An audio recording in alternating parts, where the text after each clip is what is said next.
Hello विद्यार्थी मित्रों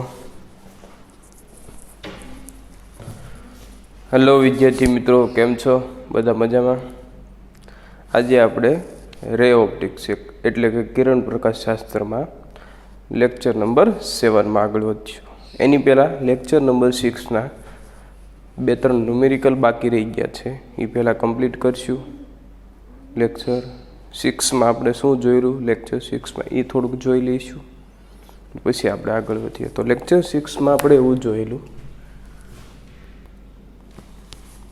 पहला तो बे समतल अरीसा होय, एनी वच्चेनो खूणो थीटा होय, तो तमने कुल केटला प्रतिबिंब मळे, प्रतिबिंबनी संख्यानुं सूत्र, तो ए आपणने 360/θ-1 मळेलुं।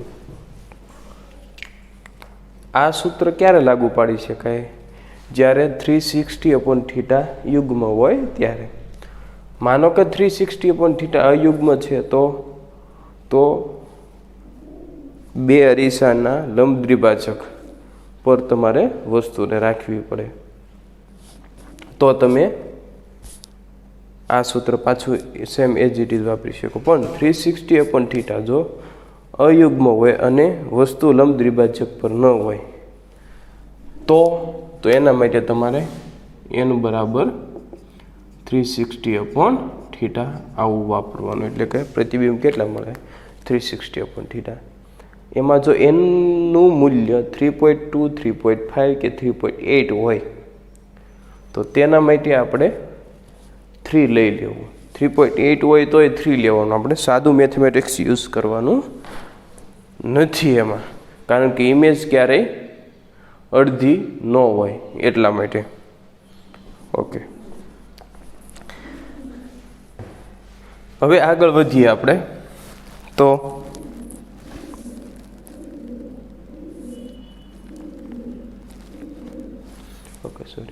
આગળ વધીએ આપણે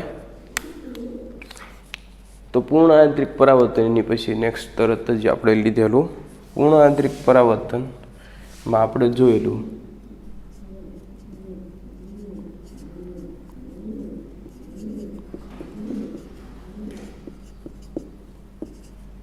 પરાવર્તન એ ક્યારે થાય? હંમેશા પાતળા માધ્યમની સાપેક્ષે ઘટ માધ્યમમાં જ થાય। એ મેન પોઈન્ટ હતો, હંમેશા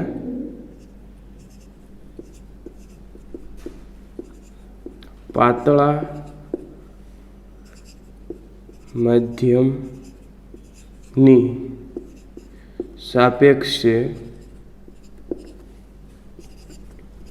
ઘટ માધ્યમમાં જ થાય।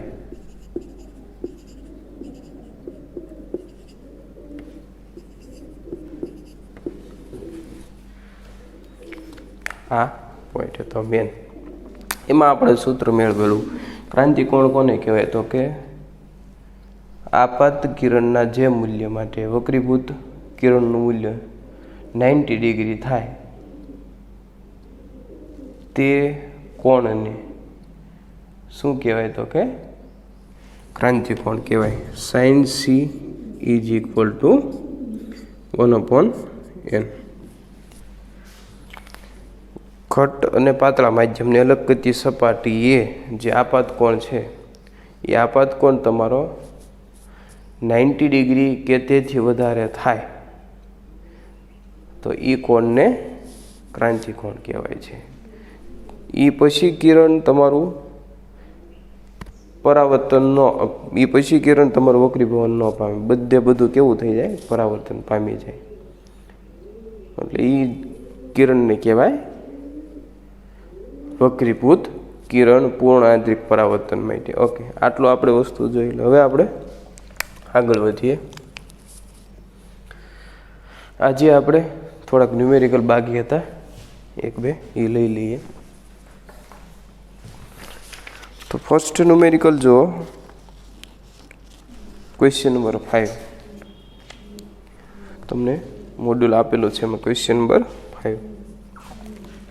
ક્વેશ્ચન નંબર 5 નું ડિસ્કશન કરીએ તો ક્વેશ્ચન કંઈક એવો, 5/3 વક્રીભવનક ધરાવતા પાણીની સપાટીથી 4 મીટરની ઊંડાઈએ બિંદુવત પ્રકાશ પ્રાપ્તિ સ્થાન રાખેલું છે.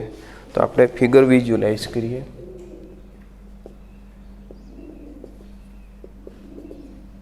આ પાણી છે, આ ઉપર પાણીની સપાટી, ત્યાંથી 4 મીટર ઊંડાઈએ આ પ્રકાશનું ઉદ્ગમ આવેલું છે. આ પ્રકાશના ઉદ્ગમ અને આ જે પાણી આપેલું છે એનો વક્રીભવનાંક કેટલો છે? 5/3.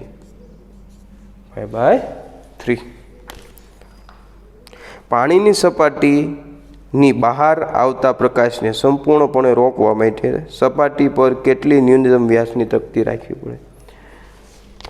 સિમ્પલ. અહીંયા માનો કે આપણે ડી વ્યાસની તકતી રાખીએ, એની ત્રિજ્યા માનો કે આર હોય, વ્યાસ ડી હોય, તો આપણે ખાલી એ કરવાનું છે કે તકતીમાં અહીંયા માનો કે તકતીના એક એન્ડ પાસે એક કિરણ આપણે આપાત કરીએ, એનું પૂર્ણ આંતરિક પરાવર્તન થવું જોઈએ, બહાર ન જાય. એટલે માટે કેટલી વ્યાસની તકતી રાખવી પડે એ કીધું. તો પૂર્ણ આંતરિક પરાવર્તન માટે આપણને ખબર કે અહીંયા જે છે ખૂણો સી બનવો જોઈએ. આ આપણી રેફરન્સ લાઈન લઈએ, અહીં ખૂણો સી. સી ક્રાંતિકોણ કે એનથી વધારે બને તો પ્રકાશનું કિરણ પરાવર્તન પામે નહીં. તો પરાવર્તન ન પામે એના માટે અહીંયા યુગ્મ કોણની રીતથી, જો સી અહીંયા હોય તો અહીંયા પણ સી જ હોય. હવે આ હાઇટને તમે એચ કહી દો, આ ત્રિજ્યા આર હોય તો તમે એમ લખશો સાઇન સી બરાબર સામેની બાજુના છેદમાં કરણ. તો સાઇન સી બરાબર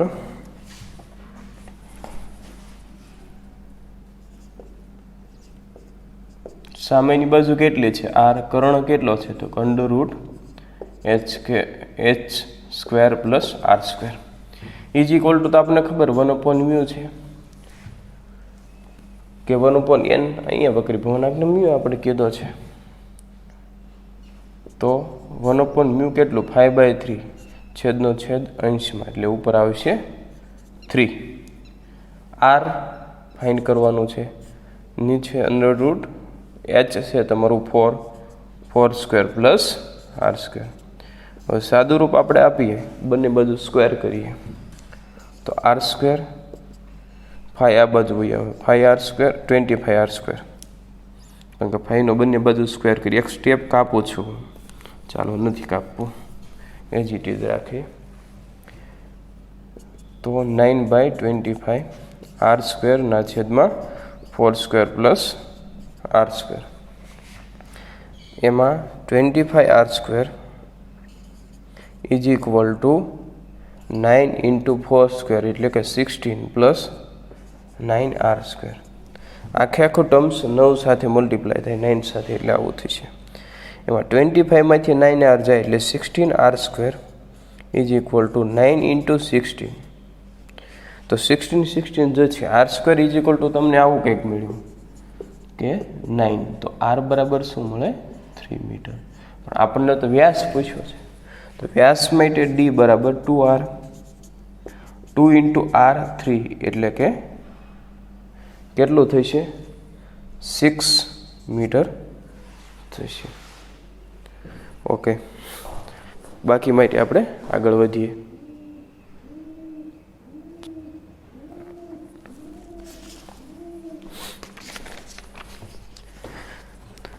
નેક્સ્ટ ક્વેશ્ચન ડિસ્કસ કરીએ, પછી આ લખી નાખજો એક સાથે.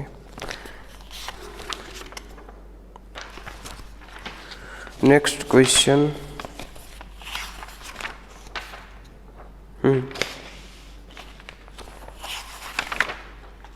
Question number 28.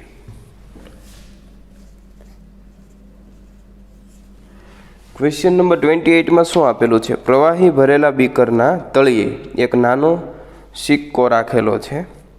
આ સિક્કામાંથી પ્રકાશનું કિરણ પ્રવાહીની સપાટી સુધી ગતિ કરી અને તેની સપાટી પર ગતિ કરે છે.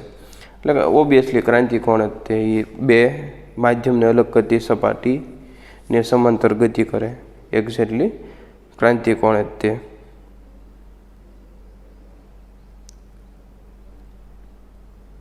તો પ્રવાહીમાં પ્રકાશ કેટલી ઝડપે ગતિ કરશે? આપણને ખબર માધ્યમમાં પ્રકાશની ઝડપ એટલે v = c/n. એમાં મારી પાસે c તો હોય, c આપણે તો જનરલી પ્રકાશનો વેગ જે હોય એ લઈએ 3 × 10⁸ મીટર પર સેકન્ડ. પણ n શું લઈશું? તો n માટે આપણે ફાઇન્ડ કરીએ. આપેલી માહિતી છે એનો યુઝ કરીને એને આપણે ફાઇન્ડ કરીએ. અહીંયા કોઈન છે, ત્યાંથી એક કિરણ બે માધ્યમને અલગ કરતી સપાટી, આ ઓબ્વિયસલી ઘટ માધ્યમ હોવાનું, ઓલું પાતળું માધ્યમ હવા હોવાનું, નો કે એટલે હવા લઈ લેવાનું. તો બે માધ્યમને અલગ કરતી સપાટી પર જતું હોય તો અહીંયા ઓબ્વિયસલી ક્રાંતિકોણ જ થવાનો. જ્યાં ક્રાંતિકોણ થાય તો અહીંયા ક્રાંતિકોણ જ થવાનો. આ તમને માપ 4 સેન્ટીમીટર આપ્યું છે, આ તમને આપેલું છે 3 સેન્ટીમીટર. તો sin c બરાબર 3/4. sin c બરાબર 3/5 થશે. બિકોઝ આ તમારે ફાઇન્ડ કરવું હોય તો 4² + 3². સામેની બાજુના છેદમાં કર્ણ આમાં થશે 5 = 1/n. આમાં વક્રી ભવનાકને આપણે n કહેતા હોય, અહીંયા વક્રી ભવનાક એ તો આપણે ફાઇન્ડ કરો 1/n. તો n તમને મળી જાય, n બરાબર 5/3.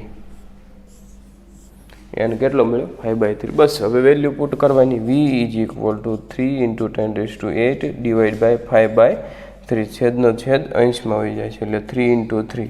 That means 9/5 × 10⁸.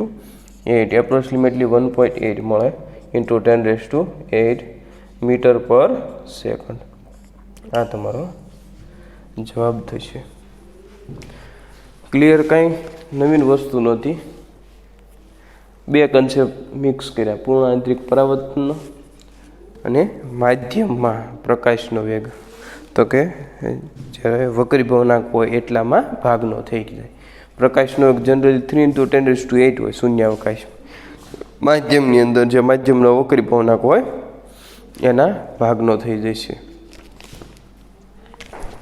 આટલું લખી નાખો, પછી આપણે પાછા આગળ વધીએ.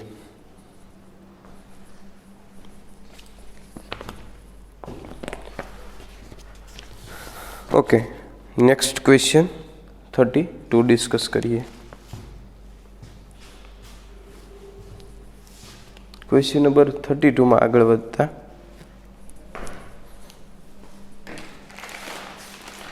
ક્વેશ્ચન 32 એવું કહે છે કે મ્યુ વક્રી ભવનાક ધરાવતા પારદર્શક માધ્યમમાં પ્રકાશનું કિરણ બંને માધ્યમને અલગ પાતળી સપાટી પર 45° કોણે આપાત થઈ હવામાં ગતિ કરે છે.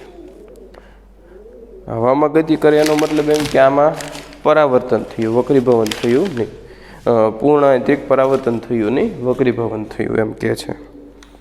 તેમની અલગ કરતી સપાટી પર આપાત થઈ અને ઘટ માધ્યમમાંથી પાતળા માધ્યમમાં કિરણ વયું જાય છે. અને આપણે પૂર્ણ આંતરિક પરાવર્તન કરો તો 45° કીધું છે, તો 45° માટે કન્ડિશન શું છે એ આપણે જોઈએ.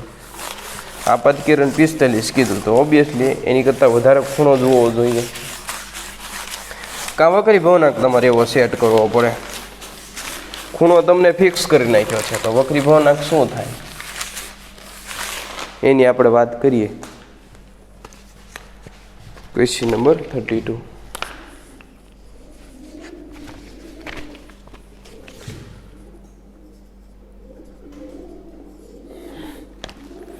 મ્યુ વક્રી ભવનાક આપ્યો, બે માધ્યમને અલગ કરતી સપાટી આ લઈએ, અહીંયા કોઈ બિંદુએ આપાત થતું હોય કિરણ, અહીંયા 45°નો ખૂણો બનાવે છે એવું કહે છે.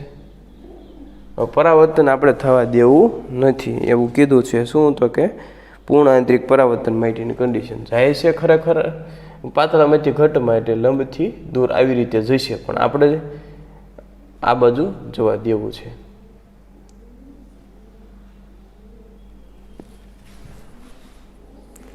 આ પાથેનો પૂર્ણ આંતરિક પરાવર્તન કરાવવું તો આપણને ખબર છે કે sin c બરાબર 1/n. આપણે ક્રાંતિકોણ 45° લઈએ તો sin 45° = આ તમારું સાઇન સી કેવું હોવું જોઈએ? ગ્રેટર ધેન 1/μ હોવો જોઈએ. એટલે એનો જે ક્રાંતિકોણ છે 45 કરતાં તો મોટો જ હોવો જોઈએ, તો જ પૂર્ણ આંતરિક પરાવર્તન મળે.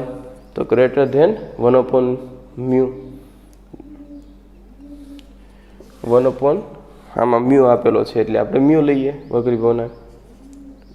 તો mu greater than 1/sin 45 degree.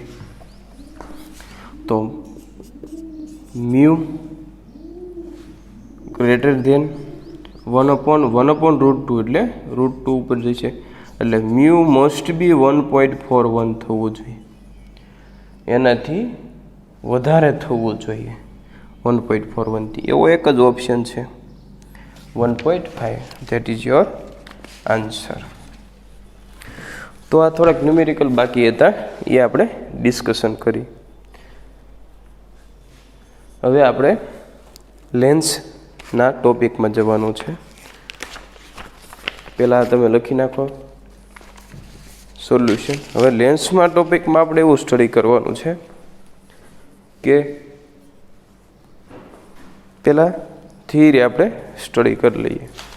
થિયરીમાં એવું છે કે અરીસામાં જે કંઈ વસ્તુ તમે જોઈ એ સેમ વસ્તુ આપણે અંતર્ગોળ અરીસામાં જે બધા કિસ્સા જોયા એ બધી વસ્તુ આપણે અહીં બહિર્ગોળ લેન્સમાં કરવાના છીએ. જેમ કે અંતર્ગોળ અરીસામાં વસ્તુ તમે સી અને એફની વચ્ચે રાખતા, અહીંયા આપણે સી તરીકે 2F લેશું. એફ તો એફ જ રહેશે મુખ્ય કેન્દ્ર અહીંયા, પણ વક્રતા કેન્દ્ર ત્યાં નહીં આવે, ત્યાં આપણે 2F કહીશું. એટલે કે અહીંયા બહિર્ગોળ લેન્સની વાત કરીએ તો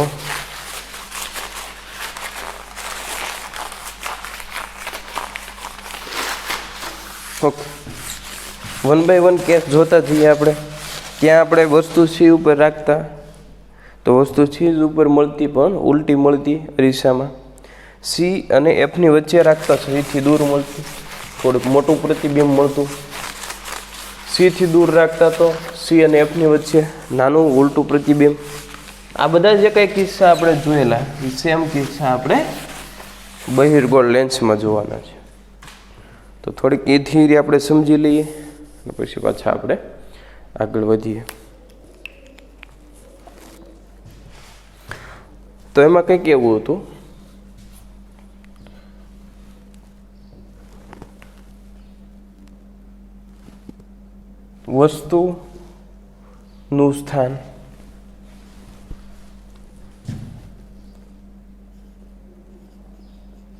વસ્તુનું સ્થાન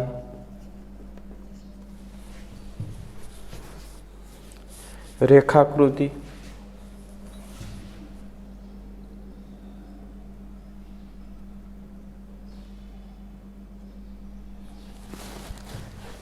એક મિનિટ.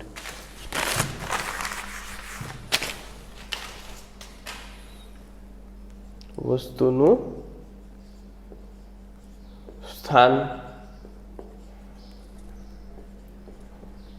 રેખાકૃતિ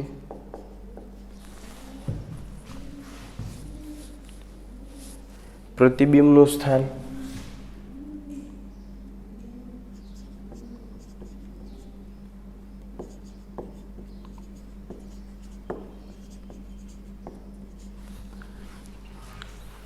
અને લાસ્ટમાં પ્રતિબિંબનો પ્રકાર.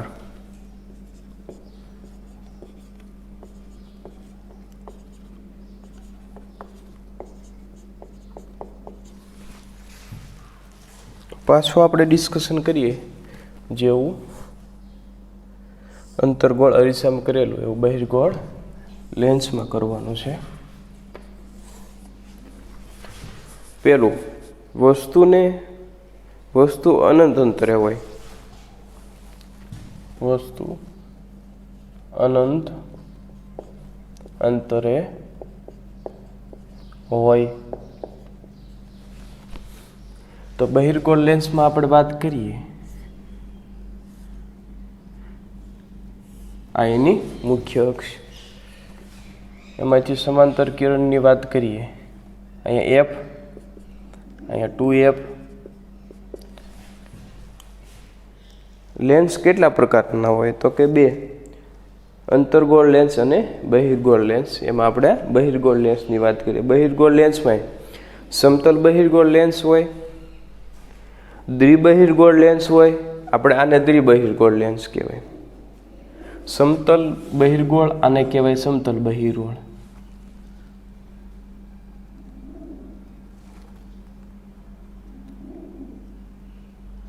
બહિર્ગોળ સમતલ લેન્સ તો આને બહિર્ગોળ સમતલ લેન્સ કહેવાય.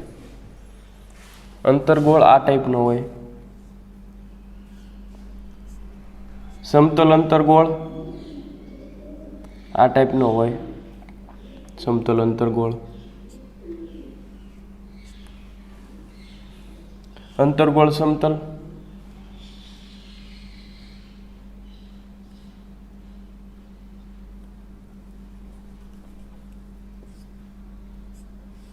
આ ટાઈપનું. ટૂંકમાં આ બધા કેસ થયા.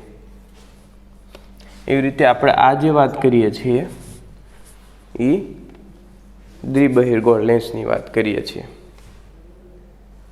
તો એની અંદર આપણને જે હતું એ જ લોજિક અહીંયા પણ આમાં હશે. શું તો કે આમાં આ બાજુ પણ એફ અને 2F હશે, આ બાજુ પણ એફ અને 2F હશે. વક્રતા કેન્દ્ર આ બાજુ પણ હશે અને આ બાજુ પણ હશે.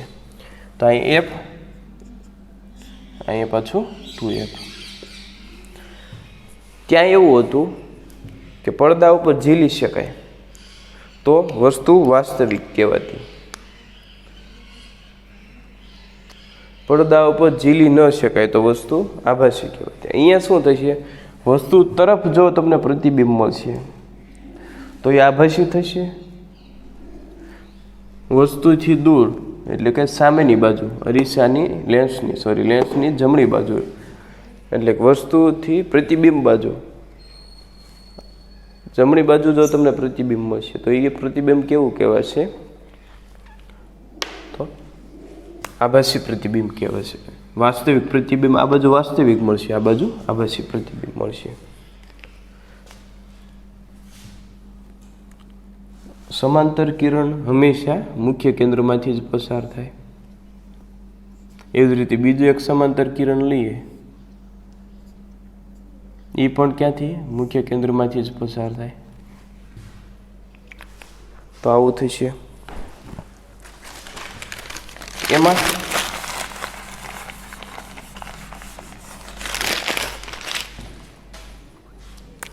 પ્રતિબિંબનું સ્થાન કઈ બાજુ હશે? તો પ્રતિબિંબનું સ્થાન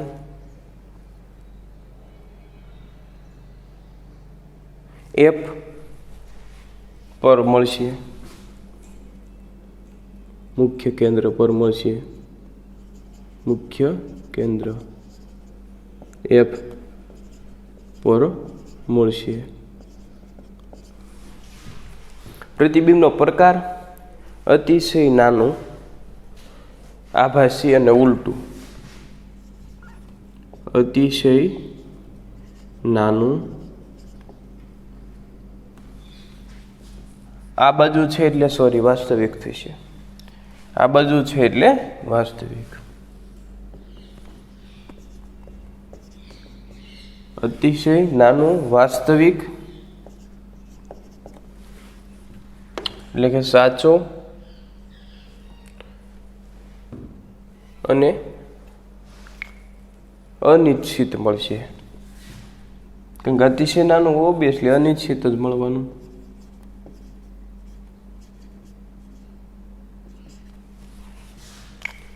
આવું મળશે.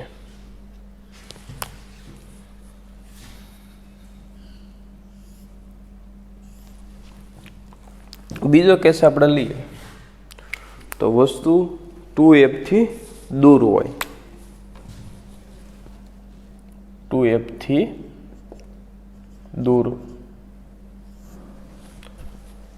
તો એ આપણામાં જોઈએ તો ક્યાં મળશે? 2F થી દૂર, F અને 2F ની વચ્ચે. આ દિશામાં આપણે ક્યાં મળતું? C અને F ની વચ્ચે મળતું. C થી દૂર મૂકતા અહીંયા 2F થી દૂર રાખશું તો 2F અને F ની વચ્ચે મળશે.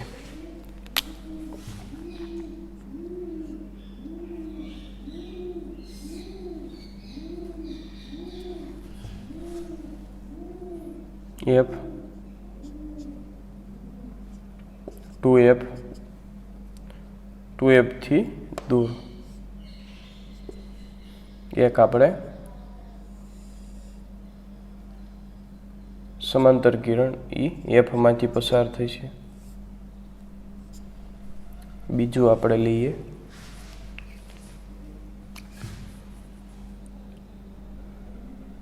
મુખ્ય કેન્દ્રમાંથી પસાર થતું મુખ્ય સમાંતર જશે.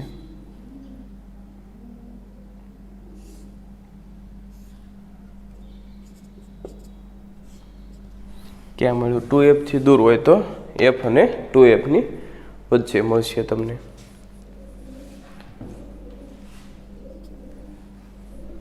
મુખ્ય કેન્દ્રમાંથી પસાર થતું લેન્સમાં જ્યારે જતું હોય ત્યારે હંમેશા અક્ષને સમાંતર કિરણ જ મળે.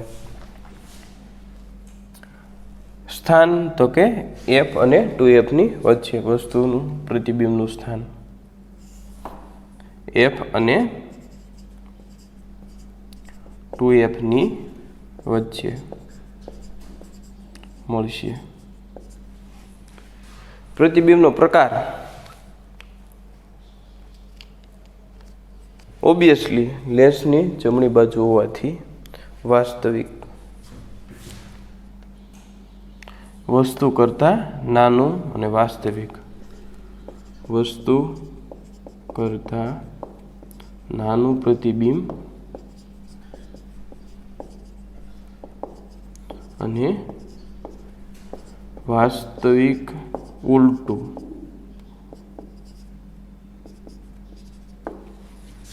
સેમ વસ્તુ અરીસામાં હતું એવું જ. હવે f અને 2f ની વચ્ચે લઈએ. ઓલામાં શું હતું? c અને f ની વચ્ચે હતું. અહીંયા f અને 2f ની વચ્ચે. f અને 2f ની વચ્ચે વસ્તુ રાખવામાં આવે ત્યારે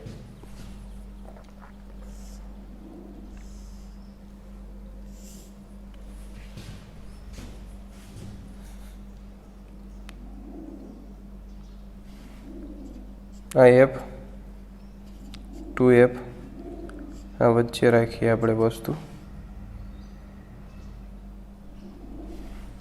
એક તો સમાંતર લઈશું, એ મુખ્ય કેન્દ્ર f માંથી પસાર થશે.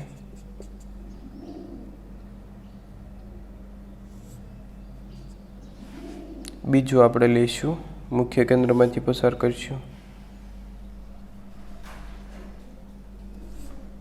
એ આપણને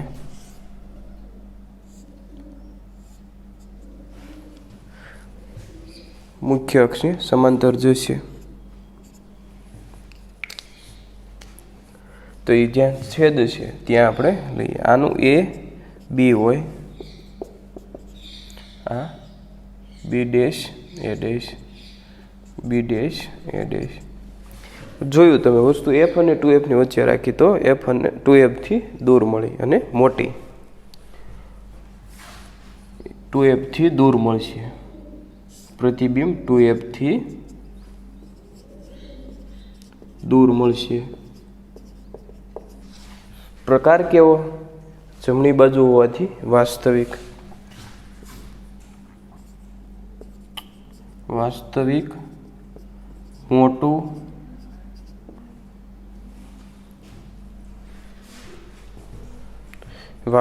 મોટું અને ઉલટું.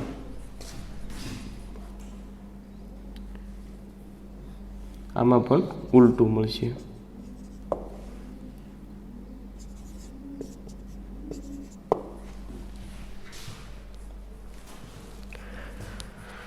હવે જે કેસ ડિસ્કસ કરવા જઈ રહી એ વસ્તુ f ઉપર રાખીએ તો શું થશે?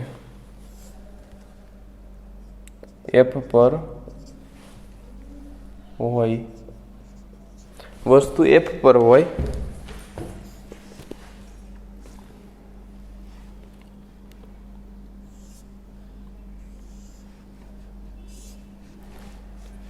f 2f અહીંયા વસ્તુ એફ ઉપર આપણે રાખીએ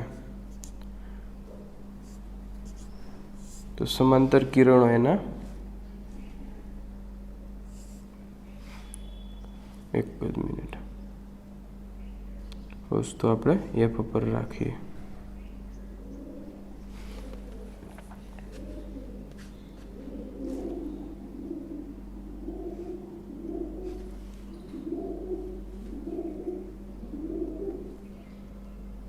એફમાંથી લેન્સમાં જઈએ તો એ મુખ્ય અક્ષને સમાંતર રહેશે મુખ્ય અક્ષને સમાંતર એટલે એનો મતલબ એવો થયો વસ્તુ એફ પર રાખીએ વસ્તુ તમને અનંત અંતરે મળશે એફ પર રાખીએ વસ્તુ તો પ્રતિબિંબ ક્યાં મળશે અનંત અંતરે પ્રતિબિંબ અનંત અંતરે મળશે કેવું ઉલટું અતિશય મોટું અને અનિશ્ચિત આ બાજુ જ મળે એટલે વાસ્તવિક જ થશે વાસ્તવિક ઉલટું અતિશય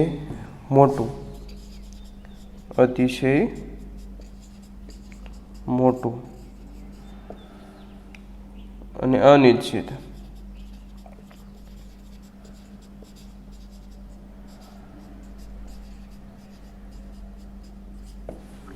આવું મળશે લાસ્ટ કેસ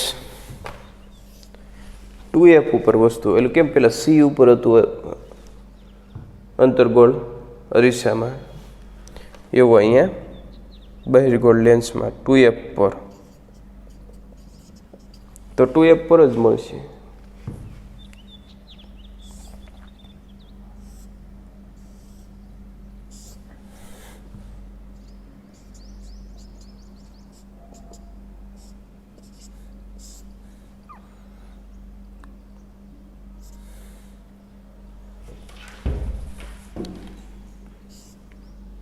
F 2F એફમાંથી પસાર થશે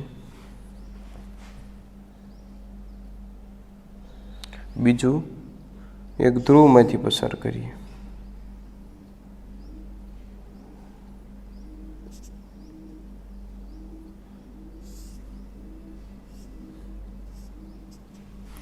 ટુ એફ ઉપર જ મળે પણ ઉલટું અને વસ્તુ જેવડું 2F પર જ મળશે સોરી 2F પર મળશે 2F પર મળશે કેવું જમણી બાજુ હોવાથી વાસ્તવિક ઉલટું વસ્તુ જેવડું વાસ્તવિક ઉલટું અને વસ્તુ જેવડું મળશે